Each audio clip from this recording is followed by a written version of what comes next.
तो बच्चों इस वीडियो के अंदर हम करेंगे क्लास 10th के चैप्टर नंबर 5 एपी की एक्सरसाइज 5.3 का क्वेश्चन नंबर 3। तो क्वेश्चन नंबर 3 में 10 पार्ट्स थे, 5 पार्ट हमने पिछले वीडियो में कर लिए थे। अब इसमें देखेंगे हम 6th पार्ट से लेकर 10 पार्ट तक। तो 6th वाला पार्ट दिया है given a equal to 2 means first term दे रखी है, d equal to 8 common difference है 8 और एन दे रखा है मीन्स nth टर्म्स का जो सम है वो कितना है 90। तो हमें बताना है कि n कितना है और an मीन्स nth टर्म कितनी है। तो पहले तो हमें n ही फाइंड आउट करना होगा। तो उसके लिए आपके पास एक फॉर्मूला होता है Sn का। उसके अंदर हमारे पास दो चीज़ तो है, n हमें फाइंड आउट करनी है। फॉर्मूला आप समझ चुके होंगे अब तक। तो Sn इक्वल टू होता है n अपॉन 2, उसके बाद twice of a plus n minus 1 into d. तो यहाँ पर Sn की जगह पर क्या रख देते हैं 90। n हमें फाइंड आउट करना है, n को ऐसे ही कॉपी कर लोगे। 2 इंटू ए की जगह पर क्या रख दिया 2 प्लस एन की जगह हमें फाइंड आउट करनी है एन की वैल्यू, और डी की जगह पर क्या आ जाएगा 8। ठीक है, यहाँ पर इसके बीच में मल्टीप्लाई है।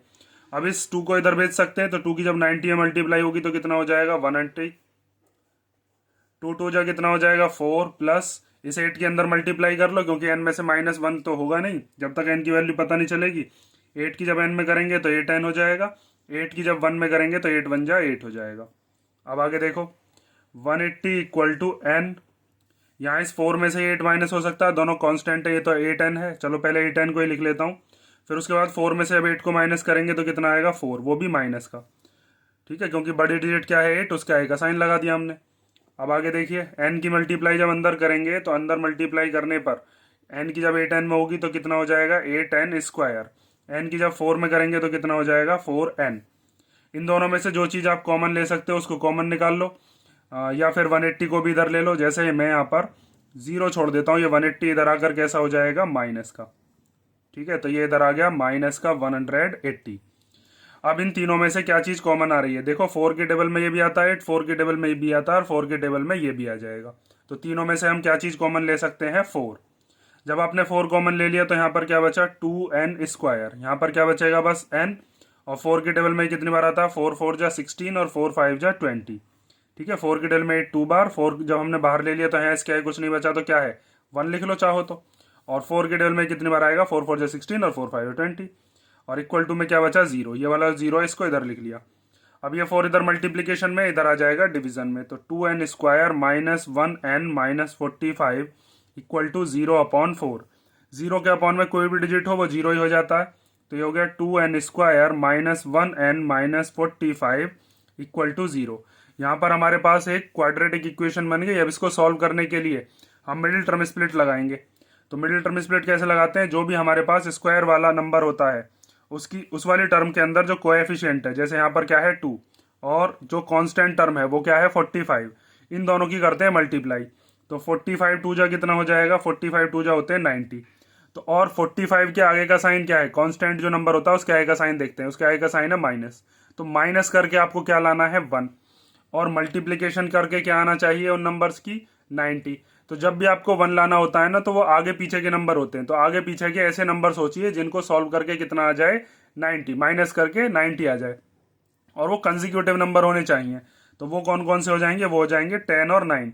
भाई 10 में से 9 को माइनस करेंगे तो 1, और 10 9 जा कितने होते हैं 90। तो आप इस 1 की जगह पर क्या रखोगे 10 माइनस 9।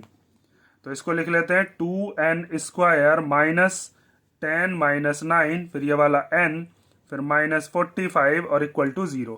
ठीक है, इस 1 की जगह पर ये आ गया। अब माइनस अंदर लेकर जाओ, इधर से n अंदर लेकर जाओ, तो 2n स्क्वायर माइनस 10 की जब n में करेंगे तो कितना आ जाएगा 10n। माइनस माइनस हो जाएंगे प्लस, 9 की n में करेंगे तो 9n और फिर minus 45 equal to 0।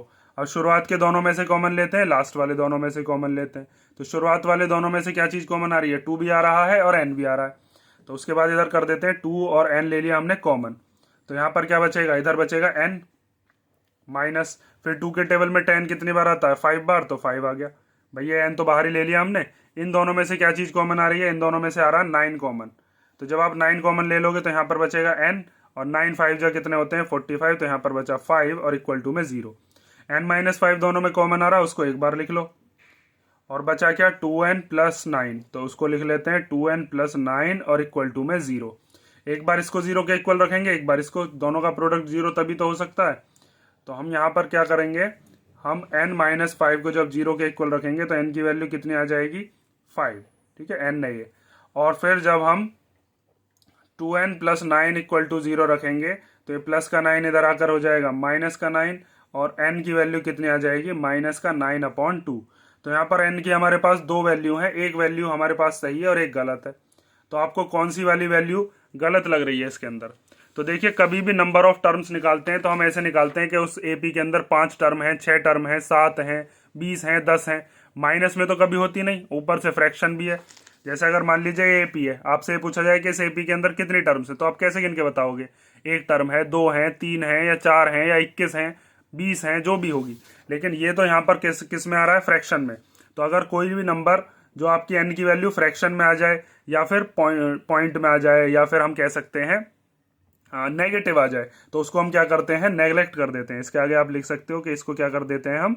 Neglected, because number of terms is never negative और इन फ्रैक्शन। ठीक है, ये आप रीजन लिखकर दिखा सकते हो कि नंबर ऑफ टर्म्स कभी भी नेगेटिव नहीं हो सकती और ना ही फ्रैक्शन में हो सकती। तो इसीलिए हमारी जो n की वैल्यू है वो सही वाली क्या है? 5। तो अब इसके अंदर हमें और क्या निकालना है था? इसके अंदर अब हमें a5 निकालना है। an का मतलब क्या है? an इक्वल टू होता है a + n-1 × d, और n की वैल्यू अब हम निकाल चुके। n की वैल्यू कितनी है? सही वाली 5।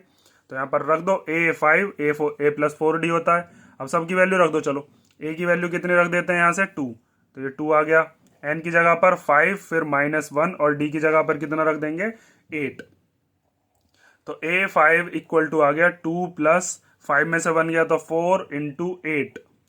तो a5 इक्वल टू, पहले मल्टीप्लीकेशन करेंगे तो 4 8 जा 32, और 32 में जब 2 को प्लस करेंगे तो कितना आ जाएगा? 34।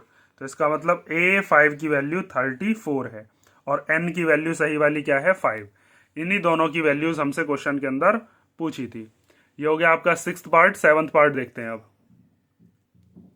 तो 7th पार्ट दिया है, a की वैल्यू है 8, an दे रखा है 62, और sn है कितना? 210। हमें n की वैल्यू फाइंड आउट करनी है और d की वैल्यू फाइंड आउट करनी है। तो देखिए, इसमें sn का वैसे तो आप कोई सा भी फॉर्मूला लगा सकते हो।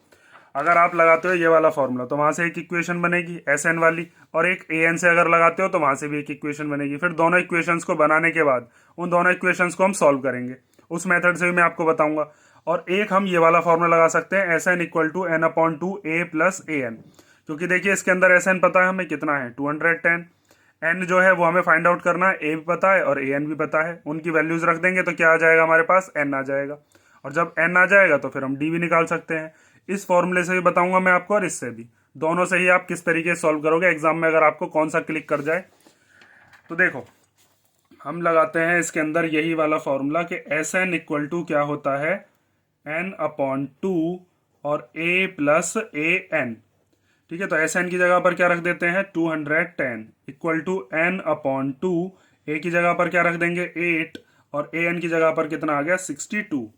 अब 62 और 8 को प्लस कर लो तो कितना हो जाएगा? ये हो जाएगा 70। ठीक है, उसके बाद इस 2 से इसको कैंसिल कर देते हैं। कितनी बार चला जाएगा? ये 35 बार। ये 35 इधर मल्टीप्लाई में, इसके इधर डिवाइड में लिया हो तो इधर n बचेगा, इधर 35 आ गया इसके अपॉन में। ये दोनों के दोनों ही 7 के टेबल में भी आते हैं। 7 5 जा, या 5 के में भी आते हैं। 7 5 जा 35, और 7 3 जा 21, और फिर 0। 5 1 जा 5, और फिर 5 6 जा 30। तो इसका मतलब हमारे पास n की जो वैल्यू है वो कितनी आ गई? 6। एक तो इसने n नहीं पूछा था, और क्या पूछा था इसने? d पूछा है। तो अगर हम ये वाला फॉर्मूला लगा दें, an equal to a + n-1 × d, तो यहाँ पर हमारे पास an भी है, a भी है, n भी हमने निकाल लिया, d बचा। इस वाले फॉर्मूले को लगा देते हैं। आप चाहो तो sn वाला भी लगा सकते हो। तो an इक्वल टू होता है a + n-1 × d, और an कितना है? अब an हमें दे रखा है 62, तो उसकी जगह पर रख देते हैं 62। a की जगह पर कितना आ गया? 8, n की जगह पर 6 -1, और d हमें निकालना है। ये 8 प्लस का इधर आ जाएगा तो माइनस का हो गया। इधर 6 में से 1 गया तो कितना बचेगा? 5d। 62 में से 8 को माइनस कर लेते हैं तो कितना आ जाएगा? 54। ये 5 इधर मल्टीप्लीकेशन का है, इधर आ जाएगा इसके डिवीजन में। तो ये हो जाएगा 54/5 इक्वल टू डी, और यही दोनों चीज हमसे पूछी थी क्वेश्चन के अंदर। एक मेथड तो ये हो गया अगर आपको ये वाले फॉर्मूले से करना है तो। लेकिन कई बच्चे क्या है कि वो कहते हैं कि दूसरे वाले फॉर्मूले से भी करके दिखाओ, तो मैं इस वाले क्वेश्चन को आपको बताता हूँ। सेकंड फॉर्मूले में भी अगर आप वैल्यूज को रखते हो तो कैसे निकालोगे, इस वाले फॉर्मूले की हेल्प करके। ठीक है, एक ये वाला और एक ये वाला, इन दोनों से हम निकालेंगे, क्योंकि हमें ए एन दे रखा है, ये वाला लगा देंगे, एस एन दे रखा है तो ये वाला भी लगा सकते हैं। देखो अब ये यहां पर बता रहा हूं मैं आपको सेकेंड मेथड। तो सेकेंड मेथड के अंदर हमारे पास एक तो दे रखा है a n. A n equal to क्या होता है, a plus n minus one into d. ठीक है, तो ए एन की जगह पर क्या रख देते हैं 62, ए की जगह पर क्या रख देते हैं, ए की जगह पर आ गया 8 प्लस एन माइनस वन ऐसे ही आ गया, और डी भी हमने ऐसे ही लिख लिया। अब ये जो 8 है प्लस का इधर आ जाएगा किसमें, माइनस में, इसको इधर ले आओ, तो इधर आकर ये हो जाएगा 62 माइनस 8, डी की जब एन में मल्टीप्लाई करेंगे तो कितना हो जाएगा ये डी एन, माइनस डी की जब इसमें करेंगे तो कितना हो जाएगा डी, इसमें से ये गया तो कितना आ गया 54 equal to d n minus d. ठीक है, एक तो हमारे पास ये आ गया, या फिर इसी को हम ऐसे भी लिख सकते हैं 54 इक्वल टू, ऐसे ही बिना कॉमन ले ही एन माइनस वन और डी। ठीक है, ऐसे भी लिख सकते हो, बिना बात के अंदर मल्टीप्लाई करी हमने। और एक एस एन का फॉर्मूला क्या होता है, n upon two a plus n minus one into d. तो यहाँ पर देखो एस एन की वैल्यू कितनी रख सकते हैं, एस एन की जगह आ गया 210, एन को ऐसे ही छोड़ दो, अपॉन में टू भी ऐसे ही लिख दो, 2 इंटू ए की जगह पर क्या रख दिया हमने 8, और देखो n minus one into d, इस इतने की जगह पर n minus one into d, इस पूरे की वैल्यू हम यहां से उठाकर रख सकते हैं इस वाले से। मान लीजिए जैसे ये वाली इक्वेशन क्या है, ये इक्वेशन मान ली इक्वेशन फर्स्ट, और यहां से n minus one into d की वैल्यू क्या रख देते हैं हम 54। ठीक है, समझ में आने वाली बात। अब ये 2 इधर भेज दो, किस में चला जाएगा ये मल्टीप्लाई में, तो 210 मल्टीप्लाई 2 इक्वल टू एन, 2 8 जा कितना हो गया 16 प्लस ये कितना हो गया 54, तो ये दोनों की मल्टीप्लाई करके 420 इक्वल टू एन, इन दोनों की हम प्लस करेंगे तो 70, इस 70 को इधर ले आओ, तो 420 अपॉन 70 इक्वल टू एन, 0 से 0 कट गया, 7 से 6 बार, तो एन की वैल्यू कितनी आ गई हमारे पास 6। जब हमने ये वाला मेथड लगाया था तब भी 6 आई थी। ठीक है, यहाँ पर थोड़ा सा लंबा हो गया बस। और अब आपको क्या बताना था, इसमें डी और फाइंड आउट करना है, तो डी फाइंड आउट करने के लिए क्या है, या तो इसमें रख दो या इसमें रख दो। ठीक है, या फिर एक काम करते हैं, इन दोनों स्टेप की हमें जरूरत ही नहीं है, इन दोनों स्टेप्स को हम काट देते हैं। ये इसको इधर ले आए ना हम, 8 को इधर ले आए, 54 हो गया, n minus one into d बचा, यहाँ पर एन की वैल्यू रख देते हैं। तो अब हम लिख रहे हैं put n equal to 6 in equation number first. तो फर्स्ट इक्वेशन क्या थी 54 इक्वल टू एन की जगह पर क्या रख देंगे 6 माइनस वन और इंटू डी, तो 54 इक्वल टू 6 में से 1 गया तो 5 डी, ये 5 जो है इधर मल्टीप्लाई का इधर आ जाएगा तो किस में आ गया ये डिवाइड में, तो डी की वैल्यू कितनी आई यहाँ से भी 54 अपॉन 5, यहाँ से भी 54 अपॉन 5 आई, इधर से भी। तो आप कोई सा भी मेथड लगा सकते हो एग्जाम में, जो भी आपको सही लगे। ठीक है, ये हो गया आपका 7th पार्ट। अब हम देखते हैं 8th वाला पार्ट।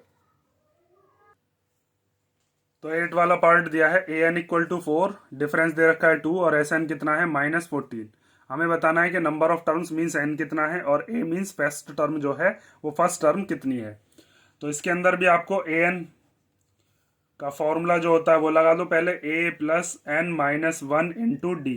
ए एन की जगह पर क्या रख सकते हैं 4 इक्वल टू ए तो पता ही नहीं है, ए को ऐसे लिख लो, एन भी नहीं पता तो एन माइनस वन, और फिर डी की जगह पर कितना आ गया 2, तो इस 2 के अंदर मल्टीप्लाई कर लेते हैं तो ये कितना हो जाएगा 2n माइनस 2, ये माइनस का 2 इधर भेज देते हैं तो इधर आकर ये कैसा हो जाएगा प्लस का 2, तो 4 प्लस 2 इक्वल टू आ गया a प्लस 2n, 4 और 2 कितने हो जाएंगे 6 equal to a plus 2n। तो हम इसको लिख लेते हैं a प्लस 2n की वैल्यू कितनी आ चुकी है हमारे पास 6। ठीक है, आगे देखते हैं हम इसका क्या यूज कर पाएंगे। पहले इक्वेशन बनाकर रख ले करो, ठीक है, क्योंकि एक इक्वेशन इससे बन जाएगी, एक इससे, फिर हम ज्यादा से ज्यादा क्या कर सकते हैं एलिमिनेशन मेथड लगा देंगे या वैल्यूज पुट कर देंगे, सब्सटीट्यूट कर देंगे, क्वेश्चन अपना आप सॉल्व होता चला जाता है। फिर एस एन की वैल्यू क्या होती है n upon 2 a plus n minus one into d. तो यहाँ पर एस एन की जगह पर क्या रख लेते हैं -14 इक्वल टू एन अपॉन में 2 और फिर 2 इंटू ए की वैल्यू पता नहीं है, चलो इसमें से ए की वैल्यू निकाल सकते हैं ना, इसमें से ए की वैल्यू क्या हो जाएगी 6 माइनस 2n। मान लीजिए ये फर्स्ट है, इसको हम यहाँ पर पुट कर रहे हैं तो इस ए की जगह पर क्या आ गया 6 माइनस 2n, प्लस n-1 ऐसे ही आ गया, और फिर d की जगह पर क्या रख दिया 2। देखो यहाँ पर वैल्यू इसलिए पुट करी है कि अब ये पूरी की पूरी जो इक्वेशन है ना, ये एक ही वेरिएबल में हो गई, किसमें, n में, और n की वैल्यू हम यहाँ से आसानी से फाइंड आउट कर लेंगे। जब n की वैल्यू आ जाएगी तो a की वैल्यू हम यहाँ पर निकाल देंगे n की वैल्यू को पुट करके, इसलिए यहाँ पर a की वैल्यू को हमने रिप्लेस कर दिया। तो ये 2 को इधर भेज दो पहले, तो 14 2 जा कितना हो जाएगा 28 इक्वल टू n। अब उसके बाद इस 2 की मल्टीप्लाई 6 में करेंगे, 2 6 जा कितना हो जाएगा 12, फिर 2 2 जा कितना हो गया 4n, प्लस इस 2 के अंदर मल्टीप्लाई कर लो, तो 2 की n में करेंगे तो कितना हो जाएगा 2n, और 2 की जब 1 में करेंगे तो 2 1 जा 2।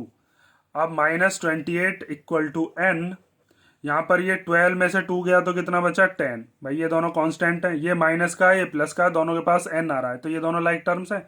माइनस प्लस क्या होता है माइनस, तो माइनस करके 2n आ गया, और वो भी कैसा, माइनस का। जो भी बड़ी डेट होती है उसके आगे का साइन लगा देते हैं। अब इस n के अंदर मल्टीप्लाई कर लो दोनों में, तो -28 इक्वल टू, जब n की हम 10 में करेंगे तो कितना हो जाएगा 10n, जब n की मल्टीप्लाई 2n में करेंगे तो कितना हो जाएगा -2n स्क्वायर। ठीक है, इन दोनों में से 2 कॉमन भी ले सकते हैं, उसको इधर भेज दो। तो यहाँ से हम 28 इक्वल टू 2 कॉमन ले लिया, यहाँ पर क्या बचा 5n, और यहाँ पर क्या बचा n स्क्वायर। ये 2 इधर चला जाएगा इसके डिवीजन में, तो -28/2 equal to 5n minus n square. 2 से ही कैंसिल हो गया 14 बार, तो ये आ गया -14 equal to 5n minus n square. ये माइनस का 14 इधर भेज देते हैं, इधर 0 बचेगा, तो 5n माइनस n स्क्वायर, और ये माइनस का 14 इधर आकर कैसा हो गया प्लस का। ठीक है, अब हमारे यहाँ पर जितने भी जो इक्वेशंस होती हैं वो सारी की सारी इक्वेशन हम स्टैंडर्ड फॉर्म में लिखते हैं, जिसके अंदर पहले स्क्वायर वाला होता है, फिर n वाला होता है, फिर डिजिट होती है। और मैंने आपको बता रखा है क्वाड्रेटिक इक्वेशन वाले चैप्टर में भी कि n स्क्वायर या x स्क्वायर जिसके पास भी पावर 2 हो वो प्लस का बना लिया करो। तो हम क्या काम करते हैं, इन तीनों को ले आते हैं इधर और 0 को ले जाते हैं इधर, यहाँ भी ला सकते थे दोनों को इधर ही। ठीक है, तो ये माइनस का n स्क्वायर इधर आकर प्लस का हो गया, ये 5n इधर आकर माइनस का हो गया, और ये 14 भी इधर आकर माइनस का हो गया, इक्वल टू में 0। अगर हम यहीं पर ले आते हैं इसको, माइनस का n स्क्वायर इधर आकर प्लस का हो जाता, 50 ये जो 5n है ये इधर आकर कैसा हो जाता माइनस का हो जाता, ये प्लस का ये माइनस का, इक्वल टू में 0 बचता, तब भी यही चीज आती। अब ये हमारे पास एक क्वाड्रेटिक इक्वेशन बन गई, इसको आप सॉल्व करोगे मिडिल टर्म स्प्लिट से। तो मिडिल टर्म स्प्लिट हम कैसे करते हैं, n स्क्वायर क्या है कुछ नहीं है, तो क्या मान लेते हैं 1 की मल्टीप्लाई जब 14 में करेंगे तो कितना आ जाएगा 14, इस 14 का आएगा साइन देखो माइनस। अब आपको ऐसी 2 डिजिट ढूंढनी है जिनको माइनस करके क्या आ जाए 5, लेकिन उनका मल्टीप्लीकेशन क्या आना हो 14। तो वो नंबर क्या क्या हो सकते हैं आपके पास, वो नंबर सोच लो। 7 2 जा कितने होते हैं 14, और 7 में से 2 गया तो कितना आ जाएगा 5। तो हम यहाँ पर क्या लिख देते हैं n स्क्वायर माइनस इस 5 की जगह पर आ जाएगा 7 माइनस 2, फिर ये वाला n, फिर -14 और इक्वल टू में 0। अब इधर से माइनस अंदर लेकर जाओ, इधर से n अंदर लेकर जाओ, तो ये हो जाएगा n square minus 7n minus minus plus 2n minus 14 equal to 0। शुरुआत के दोनों में से क्या चीज कॉमन आ रही है n, तो n कॉमन ले लिया, तो यहाँ पर क्या बचेगा n, यहाँ पर क्या बचेगा 7। ठीक है, इन दोनों में से क्या चीज कॉमन आ रही है 2, तो यहाँ पर 2 लिख लेते हैं, फिर क्या बचेगा n माइनस 7। भाई 2 कॉमन ले लिया तो यहाँ पर तो n बचा, और जब 2 कॉमन ले लेंगे तो 14 कितनी बार आता है 2 के टेबल में 7 बार, और इक्वल टू में 0। अब उसके बाद n माइनस 7 दोनों में से कॉमन है, उसको हम एक बार लिख लेते हैं, और फिर बचा क्या n प्लस 2 और इक्वल टू में 0। एक बार इसको 0 के इक्वल रखो, n माइनस 7 इक्वल टू 0 रखोगे तो n की वैल्यू आ जाएगी 7, और जब n प्लस 2 इक्वल टू 0 रखोगे तो n की वैल्यू कितनी आ जाएगी माइनस का 2। तो इसमें से किस वैल्यू को हम नेगलेक्ट कर सकते हैं, n की वैल्यू नेगेटिव जो होती है या फ्रैक्शन में जो होती है उसको हम क्या कर देते हैं नेगलेक्ट कर देते हैं या फिर इग्नोर कर देते हैं। ठीक है, अभी मैंने अभी पीछे भी एक पार्ट में यहाँ पर रीजन भी लिखवाया था, आप वो रीजन भी लिख सकते हो। तो इसका मतलब हमारे लिए n की वैल्यू क्या हो गई सही 7, और जब n की वैल्यू आ चुकी है तो अब हम a की वैल्यू बता सकते हैं। भाई इसके अंदर n की वैल्यू पुट कर दो, तो यहाँ पर हम लिखेंगे put the value of n in equation number first. तो फर्स्ट इक्वेशन थी a equal to 6 minus 2n, तो a equal to 6 as it is आ जाएगा, 2 एज इट इज आ गया, और n की जगह पर क्या रख दिया हमने 7, तो a इक्वल टू आ गया 6 माइनस 2 7 जा 14, और 6 में से 14 गए तो कितना बचा माइनस का 8। ठीक है, ये a की वैल्यू हो गई माइनस का 8, और n की वैल्यू क्या हो गई 7 हो गई। ये हो गया आपका 8 वाला पार्ट। अब देखते हैं हम 9 वाला पार्ट। ठीक है, देखो